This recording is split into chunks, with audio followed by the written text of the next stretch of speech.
नमस्कार, मैं हूं रोशन और आप देख रहे हैं हमारा YouTube चैनल रोशन यादव। फिर से हाजिर हूं हर रोज की तरह आज एक अहम खबर के साथ। राजधानी लखनऊ में कोरोना संक्रमण लगातार बढ़ता जा रहा है। कोरोना की चैन को रोकने के लिए सरकार ने एक बड़ा निर्णय लिया था और वो भी 10 मई तक लॉकडाउन को बढ़ाया गया था। राजधानी लखनऊ में बढ़ रहे कोरोना के मरीज की चैन को रोकने के लिए सरकार कई तरीके के निर्णय ले रही है, लेकिन आपने इसी बीच देखा होगा राजधानी लखनऊ में हालात जो बिगड़ रहे थे अब आज कहीं ना कहीं सुधर रहे हैं। लेकिन सबसे बड़ी बात यह है कि लखनऊ में कालाबाजारी की, लोग ऑक्सीजन सिलेंडर खरीदने जा रहे हैं 40 से 45 हज़ार, 20 हज़ार, 55 हज़ार। अगर किसी को बेड चाहिए होगा तो उसमें भी कालाबाजारी की जा रही है। रेमडेसिविर इंजेक्शन की बात करें तो 1 लाख, 1.5 लाख, 50 हज़ार, 25 हज़ार, 10 हज़ार, 55 हज़ार, इस तरीके की कालाबाजारी की जा रही है। और कई ऐसे प्राइवेट अस्पताल हैं। अभी ताज़ा मामला आपने देखा होगा मेयो अस्पताल का था और सहारा हॉस्पिटल का, जो कि ये दोनों नामी अस्पताल हैं और दोनों का कारनामा का गजबी मामला आता रहता है। ये कोई पहला मामला नहीं है दोनों अस्पतालों का। लेकिन कोरोना के हालात जो इस तरह हैं, अगर इस तरीके की अगर बात दोनों अस्पतालों से आती है तो जाहिर सी बात है चौंका देगी।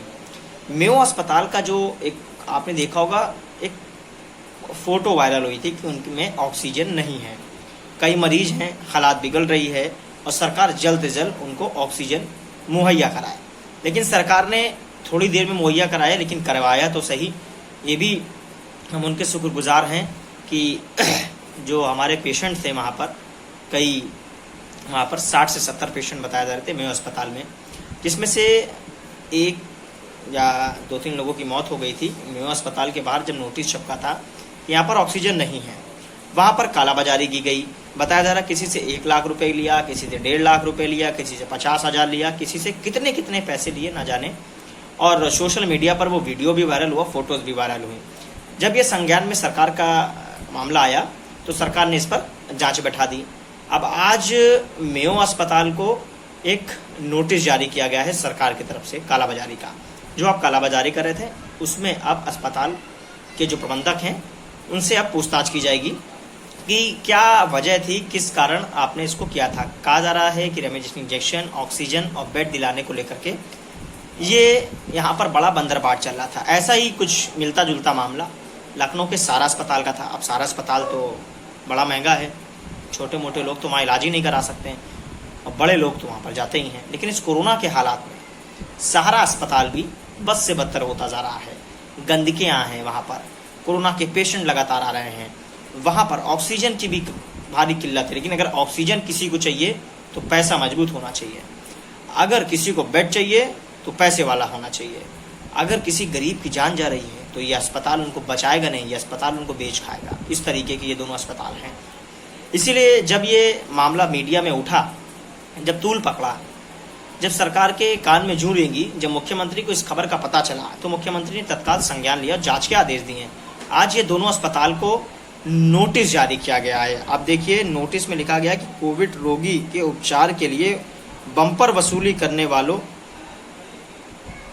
को लेकर के इनके ऊपर कुछ शिकायतें थी। प्रभारी अधिकारी ने कोविड के मामले को लेकर के संज्ञान लिया है। जो प्रभारी अधिकारी हैं द्वारा गोमती नगर स्थित सहारा और वे मेयो अस्पताल का निरीक्षण भी किया गया कि वहाँ पे कई चीज़ें बताई जा रही हैं कि गोपनीय रखी जाएंगी। सरकार उसकी जांच कर रही है और बहुत जल्दी इन दोनों अस्पतालों पर एक बड़ी कार्रवाई की जाएगी, क्योंकि मौत का मामला है और बड़े पैमाने पर ये दोनों अस्पतालों ने मरीजों से पैसा खाया है, उनके पेशेंटों की जान भी नहीं बची। तो ये बहुत ही शर्म की बात है, शर्मानी चाहिए ऐसे अस्पताल प्रशासन पर।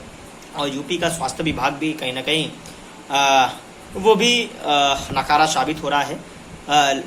चाहे हम लखनऊ की बात करें या यूपी के अलग अलग ज़िलों की हम बात करें, आगरा की बात करें, इलाहाबाद की बात करें, लखनऊ की बात करें, गोरखपुर की बात करें, प्रयागराज की बात करें, या फिर हम अयोध्या की बात ही क्यों ना कर लें, इस तरह और आगरा की बात करें, तो इस तरीके से अलग अलग ज़िले से तस्वीरें आ रही हैं। कहीं पे बड़ा बंदरबाट चल रहा है ऑक्सीजन को लेकर के, कालाबाजारी चल रही है, लोगों को ऑक्सीजन नहीं मिल पा रहा है, बेड नहीं मिल पा रही है। अगर बेड भी मिल रहा है तो लोगों के पास पैसे नहीं, क्योंकि गरीब लोग अस्पताल में तत्काल भर्ती नहीं हो सकते। वो जब तक फ़ोन लगाते हैं तो जब तक पेशेंट उनका दम तोड़ देता है, क्योंकि मौके पर तत्काल वहाँ पर उनको ऑक्सीजन नहीं मिल पाता है। भले ही सरकार ये दावा कर रही हो कि हमने कोविड अस्पताल लखनऊ में बना दिया, वहाँ पेशेंट भर्ती हो रहे, लेकिन ऐसे नहीं भर्ती हो रहे हैं। लोगों को तमाम कागज पत्र चाहिए होते हैं। अब पेशेंट अगर हमारा उसकी हालत सीरियस है तो हम उसको कागज दिखाएंगे या हम पहले पेशेंट को भर्ती करेंगे। ये नियम हो तो मुझे लगता है बेहतर होगा। लेकिन इसमें इस बात का भी जिक्र किया है कि जल्द से जल्द इन जो कोविड के रोगी के उपचार की जो मॉनिटरिंग सीनियर डॉक्टर द्वारा की जा रही थी ग्राउंड को लेकर के, उनसे भी पूछताछ की जाएगी कि जिन नोडल अफसरों को सरकार ने यूपी के अलग अलग जिलों में तैनात किया था, उनसे भी लगातार पूछताछ की जाएगी। जो लखनऊ में जो बैठे अधिकारी हैं, जिन्होंने मेयो अस्पताल और सारा अस्पताल का जो जायज़ा लिया है, जो निरीक्षण किया, उसमें कई सारी बातें निकल करके सामने आई हैं कि कालाबाजारी हुआ है और उनके मालिकों से भी पूछताछ की गई है। और हमें उम्मीद है कि जल्द ही सरकार कार्रवाई करेगी। आज के इस बुलेटिन में इतना ही। मुझे दीजिए इजाज़त। नमस्कार।